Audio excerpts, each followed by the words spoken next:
Olá, meus amados, estamos aqui para iniciar o último capítulo da exposição em devocionais dessa carta, dessa epístola de 1 João. Hoje trabalharemos o versículo 1 ao 5 do capítulo 5.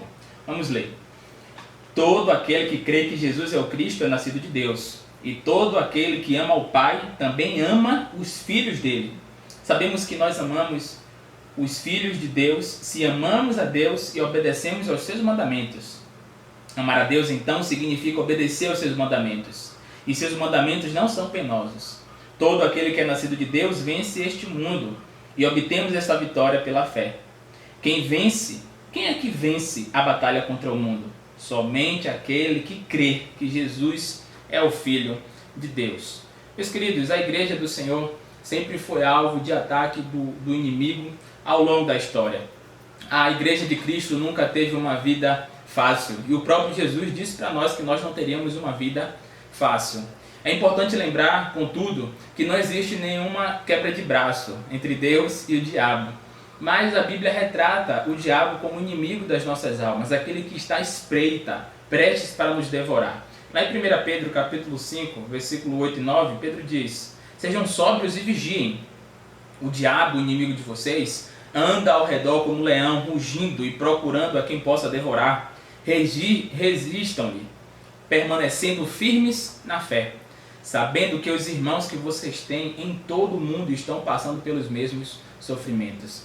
A palavra também nos diz que todos aqueles que desejam viver uma vida piedosa serão perseguidos. Nós vimos no decorrer de toda a epístola de João que João faz uma chamada importantíssima para que nós possamos buscar a unidade na fé, para que nós possamos praticar o amor a Deus e o amor aos irmãos. João correlaciona essas duas coisas o tempo inteiro em sua carta. João está dizendo para a gente que fé e amor são duas coisas que caminham juntas e nunca separadas. Bom, como cristãos então, vivendo neste mundo tão veloz, tão sagaz, como é que nós poderíamos vencer o mundo? Como é que nós vencemos o mundo que nós pertencemos hoje? É sobre isso que nós vamos falar, sobre a vitória sobre o mundo. E nós vamos discorrer nesses versículos então, o que é que a palavra de Deus tem a falar para nós nessa noite. No versículo 1, João ele demonstra que aqueles que são nascidos de Deus são aqueles que creem que Jesus é o Cristo. E isso leva a gente a implicações práticas. João está dizendo, aquele que tem fé em Deus, aquele que crê em Deus, ele crê que Jesus é o Cristo, e ele ainda diz mais: e todo aquele que ama o Pai, ama também os filhos dele. Pensemos aí no irmão Adailton. Como é que seria nós dizermos que amamos o nosso irmão Adailton se nós não amamos os seus filhos? Não combina, não bate essa informação. Não tem como a gente amar o irmão Adailton sem amar os seus filhos. Assim também acontece com todos aqueles que são engajados na família de Deus. Nós nos tornamos participantes dessa família, nos tornamos filhos dele por meio da fé em Cristo Jesus. E João diz, todos aqueles que amam Deus, que amam o Pai, amam também os seus filhos. O amor então é a expressão do nosso pertencimento a essa nova família de Deus. O versículo 2, ele diz o seguinte: sabemos que amamos os filhos de Deus se amamos a Deus. A verdade é que se amamos a Deus, amamos os seus filhos. E se nós amamos os seus filhos, nós demonstramos que amamos a Deus. O amor a Deus e o amor às pessoas andam de mãos dadas e nunca separadas. Não há como eu dizer que amo a Deus se eu não amo o meu próximo, se eu não amo as pessoas. O amor a Deus e o amor às pessoas, aos irmãos, elas formam uma unidade só entre si. Mas no final do versículo 2 e no início do versículo 3, há uma pergunta para a gente. O que é que significa então dizer que amamos a Deus? O que é que significa amar a Deus? Ele mesmo nos responde no versículo 3. Amar a Deus significa obedecer aos seus mandamentos. O amor a Deus não é uma experiência ou um mero sentimento. Amor a Deus é vivência. Amor a Deus é obediência à verdade da sua palavra. No livro aqui de C.S. Lewis, o Evangelho, o Cristianismo Puro e Simples, ele diz o seguinte na página 126. A maioria de nós não examina o cristianismo a fundo para descobrir o que ele realmente diz. Nós o abordamos na esperança de encontrar nele apoio para nossas próprias perspectivas partidárias. Estamos mesmo à procura de um aliado, onde na verdade nos é oferecido um mestre e um juiz. Eu poderia ficar repetindo a frase: faça com os outros aquilo que você gostaria que fizessem com você, até me cansar. Mas só poderia aprender a amar o meu próximo como a mim mesmo se eu aprender primeiramente a amar a Deus acima de todas as coisas. E só poderei amar a Deus se eu aprender a lhe obedecer. O texto diz que nós demonstramos o nosso amor a Deus por meio da obediência aos seus mandamentos.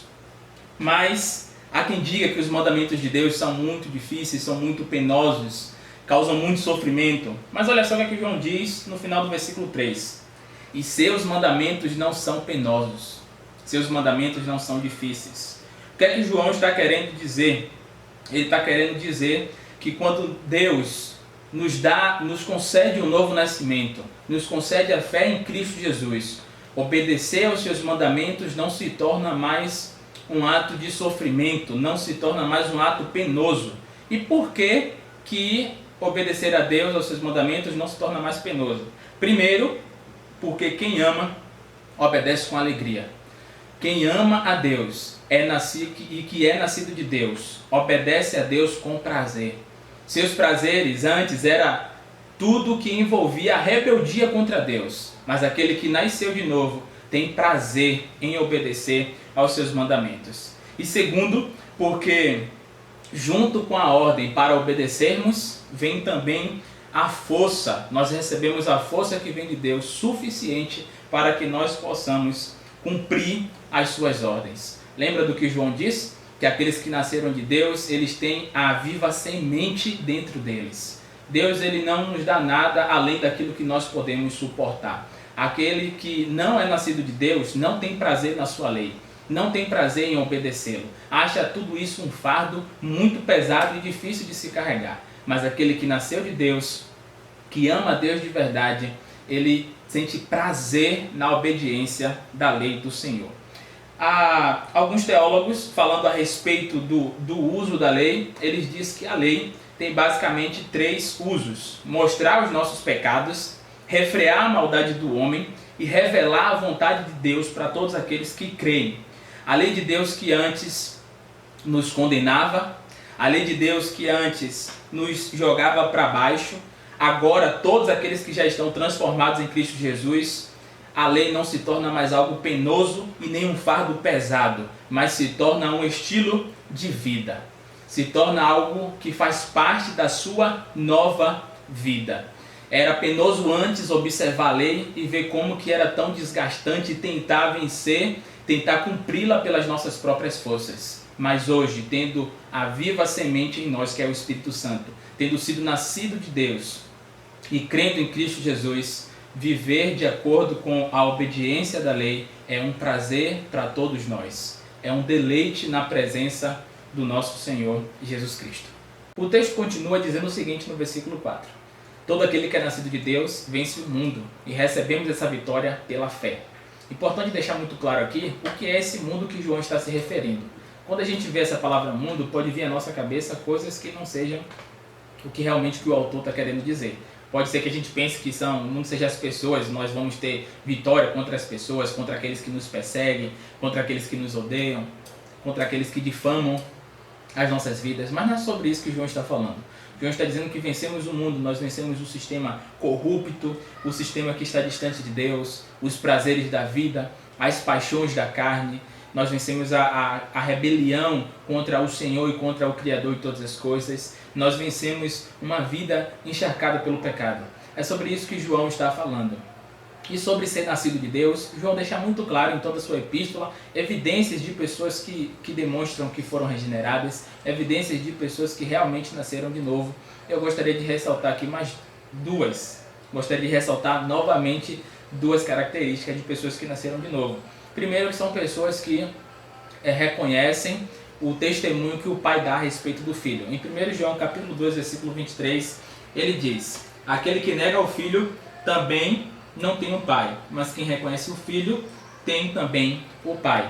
João também diz que aquele que é nascido de Deus é uma pessoa que demonstra na prática a sua fé. 1 João 2,6 diz o seguinte: quem afirma que permanece nele deve viver como ele viveu. Ou seja, a fé tem implicações práticas e diretas na vida de cada pessoa. Vencer o mundo, então, significa não amar mais o mundo. Vencer o mundo significa não amar os prazeres do mundo. É ter os prazeres redirecionados. É não sentir mais prazer nas coisas do mundo, mas sentir prazer na lei de Deus. É não sentir mais desejo nas coisas do mundo, mas sentir desejo em obedecer a Deus. É não mais viver em rebelião contra Deus, mas viver em obediência. E essa obediência a Deus e aos seus mandamentos que vai revelar o nosso verdadeiro amor por Ele e o nosso amor aos irmãos. No versículo 5, João encerra então esse trecho com uma pergunta retórica e uma resposta óbvia. Vejamos a pergunta que ele faz. Quem vence a batalha contra o mundo? Ele mesmo responde: somente quem crê que Jesus é o Filho de Deus. Ele faz uma pergunta retórica e nos traz uma resposta óbvia depois de tudo que nós já vimos do versículo 1 ao versículo 4. A vitória sobre o mundo então está no reconhecimento de Jesus como Filho de Deus. Com isso, fica muito claro e evidente aqui mais uma vez que João está dando a ênfase dessa concepção de vitória não em nós, mas a ênfase dessa vitória na pessoa de Jesus Cristo. No Evangelho de João, capítulo 5, versículo 24, a palavra nos diz: eu lhes asseguro, quem ouve a minha palavra e crê naquele que me enviou tem a vida eterna e não será condenado, pois já passou da vida para a morte. Essa vitória que nós recebemos pela fé nos atos salvíficos de Cristo Jesus é um espelho da vitória de Jesus sobre o mal. Quando Jesus morreu na cruz, foi crucificado e morreu, mas ressuscitou ao terceiro dia, ele obteve vitória sobre o mal. E assim, no momento em que nós confiamos as nossas vidas a Cristo Jesus, nós também recebemos essa vitória sobre o mundo pela fé. Contudo, essa vitória não vem assim para as nossas vidas para sermos vitoriosos e ponto final. Essa vitória vem também para que nós possamos andar como Ele andou e viver como Ele viveu. Vem para nos trazer prazer em obedecer aos seus mandamentos, em obedecer a Deus, demonstrando esse amor por Ele e também o nosso amor por meio dos irmãos. Gostaria de concluir, então, dizendo o seguinte: não poderia falar de batalha espiritual, de vencer o mundo, de aflições, sem falar do Evangelho de João, capítulo 16, versículo 33, onde Jesus diz: eu lhes disse essas coisas para que em mim vocês tenham paz. Neste mundo vocês terão aflições, contudo, tenham ânimo, porque eu venci o mundo. João inicia essa perícope aqui, dizendo que aquele que nasceu de Deus crê que Jesus é o Cristo. E termina dizendo que aqueles que vencem o mundo são aqueles que creem que Jesus é o Filho de Deus. Com isso fica muito claro e muito evidente que a vitória sobre o mundo está intimamente ligada com uma real compreensão de quem é Jesus. Uma pergunta para a nossa reflexão é o seguinte: quem que é Jesus para você? Jesus é apenas um exemplo de um bom estilo de vida moral que nós precisamos levar? Jesus não é simplesmente um exemplo, Ele é o Senhor de todas as coisas. Todas as coisas existem por meio dEle, para Ele. Todas as coisas subsistem por meio dEle.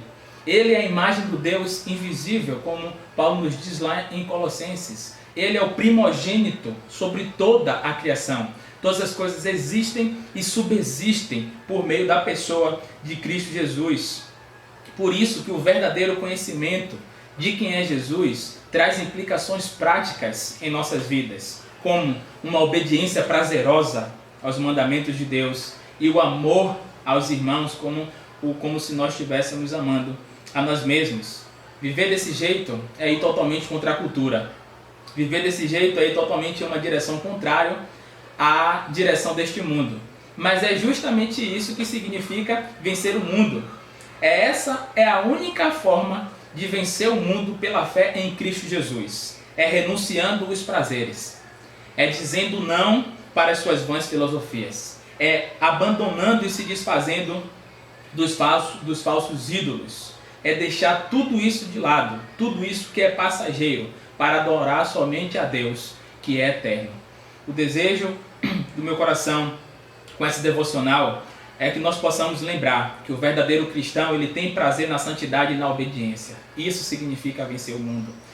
É entender que praticar os mandamentos de Deus não é penoso, mas é correto, é sadio. Isso demonstra uma verdadeira intimidade e significa que nós realmente nascemos de Deus.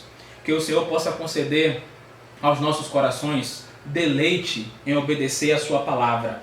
Que a nossa santidade não seja algo estático, não seja algo paralisado, mas que a nossa santidade seja progressiva e cheia de entusiasmo por meio da fé que é em Cristo Jesus.